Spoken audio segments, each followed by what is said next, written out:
Cuando estamos diseñando un muro de contención y al momento de verificar la estabilidad del muro por desplazamiento horizontal no nos cumple, una de las soluciones sería aumentar la dimensión de la base del muro y comenzar de nuevo el procedimiento. Como en este caso, por ejemplo, tenemos un ancho B para este muro de contención igual a 3.60 metros. Entonces, una de las soluciones sería aumentar esta dimensión, suponiendo a 4 metros, chequeamos la verificación por desplazamiento horizontal y vemos que ya cumplimos. Pero generalmente se considera mucho más efectivo el uso del dentellón que el aumento de la dimensión de la base, pues resulta más económica esta última alternativa. Y sobre todo si el muro de contención se apoya sobre un suelo rocoso, el uso del dentellón pues resulta ser un medio mucho más efectivo para generar resistencia adicional al deslizamiento.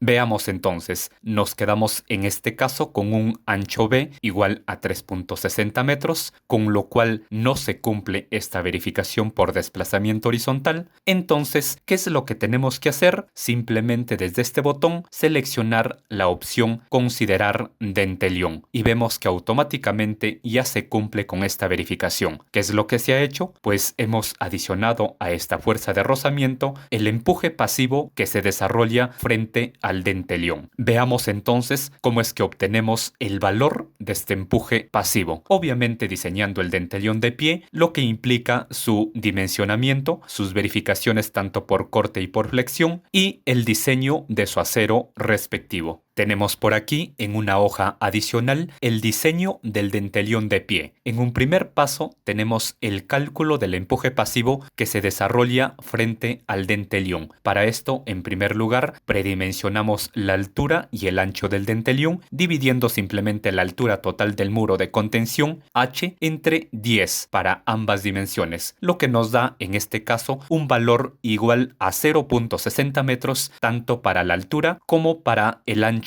del dentellón. Podemos no necesariamente considerar un dentellón cuadrado, sino algo más esbelto, suponiendo una altura HD igual a 0.60 metros, el valor que obtuvimos, y un ancho BD igual a 0.40 metros. Y veremos qué pasa. Lo que influye directamente en el valor del empuje pasivo es la altura del dentellón y no el ancho. Bien, seguidamente realizamos el cálculo del coeficiente de empuje pasivo K sub P. Empleando esta fórmula obtenemos un valor para K sub P igual a 3.255. Seguidamente realizamos el cálculo de la presión pasiva superior e inferior que se da frente al dentellón, es decir, la presión superior que ocurre justo en el inicio del dentellón y la presión inferior que ocurre al final del dentellón, una presión pasiva distribuida de forma trapezoidal como se puede observar. Empleando cada una de estas fórmulas obtenemos sus respectivos valores para la presión pasiva superior y para la presión pasiva inferior. Finalmente calculamos ya el empuje pasivo E sub P que actúa frente al dentellón, es decir, puntualizamos pues esta carga distribuida de forma trapezoidal. Empleando esta fórmula obtenemos un empuje pasivo E sub P igual a 5.42 toneladas. Y este valor es el que le hemos sumado a la fuerza de rozamiento para poder cumplir con esta verificación. Si aún sumándole este empuje pasivo no se cumple, pues tendríamos que aumentar la altura del dentellón. Bien, por último, finalicemos entonces con algunas verificaciones y el diseño del acero que tendrá nuestro dentellón. En un segundo paso tenemos el cálculo de momentos flectores y fuerzas cortantes. La fuerza cortante máxima será pues el mismo valor del empuje pasivo, solo que en este caso, como la presión pasiva se distribuye de forma trapezoidal, lo hemos dividido en dos fuerzas puntuales, una debido al rectángulo y otra debido al triángulo, pero que al final se obtiene el mismo valor de 5.42 toneladas. Definimos sus distancias en Y para cada fuerza puntualizada y obtenemos un momento máximo igual a 1.73 toneladas por metro. Seguidamente realizamos la verificación del dentellium por corte, en el que se debe cumplir que el cortante último sea menor o igual que el cortante del concreto afectado por su factor de reducción. Vemos que sí cumplimos satisfactoriamente esta verificación. Por lo tanto, el espesor o el ancho del dentellium BD es el adecuado para resistir las fuerzas cortantes. Seguidamente realizamos la verificación del dentellium por flexión, en el que se debe cumplir que el momento último sea menor o igual que el momento nominal afectado por su factor de reducción. Vemos que también cumplimos satisfactoriamente esta verificación. Por lo tanto, el espesor o el ancho del dentellium BD es el adecuado para resistir los momentos flectores. Y ahora sí, en un tercer paso, tenemos el diseño del acero para el dentellium. Con cada uno de estos valores previamente definidos, se calcula automáticamente el área de acero principal y el área de acero transversal que se requiere para nuestro dentellium. Simplemente tendríamos que elegir un diámetro con el cual se obtenga una separación adecuada. En este caso, por ejemplo, para el acero principal, elegimos un diámetro de media pulgada y tenemos una separación de 83.73 centímetros, que es demasiado, ¿verdad? ¿Qué pasa si disminuimos el diámetro a 3/8 de pulgada? Obtenemos una separación mucho más baja, de 28.02 centímetros, que fácilmente podríamos redondearlo a 25 centímetros. Y para el acero transversal, considerando también un diámetro de 3/8 de pulgada, obtenemos una separación de 10.51 centímetros. Podría ser, pero veamos qué pasa si aumentamos el diámetro a media pulgada. Tenemos una separación de 20.93 centímetros, que fácilmente podríamos redondearlo a 20 centímetros. Esa podría ser una opción, o en todo caso también podemos ir probando otros anchos para nuestro dentellium. ¿Qué pasa si a este valor de 0.40 metros lo disminuimos a 0.30 metros? Vemos que también cumplimos con cada una de las verificaciones, tanto por corte y por flexión, no hay problema en ese caso, y vemos ahora cómo se da nuestra distribución de acero. Considerando un acero principal de 3/8 de pulgada, se obtiene una separación de 21.01 centímetros, que fácilmente podríamos redondearlo a 20 centímetros. Pero, ¿qué pasa si aumentamos este diámetro a media pulgada? Obtenemos una separación de 41.87 centímetros. Como se trata de este acero vertical que se distribuye en toda la longitud del muro, podría ser esta una buena opción, considerar acero de media pulgada cada 40 centímetros. Y para el acero transversal, considerando también de media pulgada, tenemos una separación de 27.91 centímetros, que fácilmente podríamos redondearlo a 25 centímetros. Pero, ¿qué pasa si disminuimos este diámetro a 3/8 de pulgada? Obtenemos una separación de 16.81 centímetros, que fácilmente podríamos redondearlo a 15 centímetros. Y como en la distribución transversal tenemos poca longitud, es conveniente también tener una separación pequeña. Nos quedamos entonces con estas distribuciones que se pueden ver en este detalle: como acero principal, un fierro de media pulgada cada 40 centímetros, y como acero transversal, un fierro de 3/8 de pulgada cada 15 centímetros. De esa manera entonces podemos ir jugando tanto con las dimensiones de nuestro dentellium, en especial con su ancho y con los distintos diámetros de acero, para obtener separaciones adecuadas. Obviamente verificando en primer lugar que se cumpla tanto por corte como por flexión. Por ejemplo, si consideramos un ancho de 0.20 metros, vemos que ya no cumplimos por corte, pero si disminuimos la altura del dentellium a 0.40 metros, sí cumplimos nuevamente. Mucho depende de la relación que se tenga entre la altura y el ancho del dentellium. A mayor altura, pues, se necesitará mayor ancho para poder cumplir. Nos quedamos entonces, en este caso, con una altura de 0.60 metros y un ancho de 0.30 metros. Por último, tenemos también el reporte de nuestro muro de contención, es decir, una sección típica sin dentellium y una sección típica con dentellium, en donde se detalla pues sus dimensiones y acero respectivo. Bien, eso sería todo con respecto al diseño del dentellón de pie en muros de contención. Muchas gracias.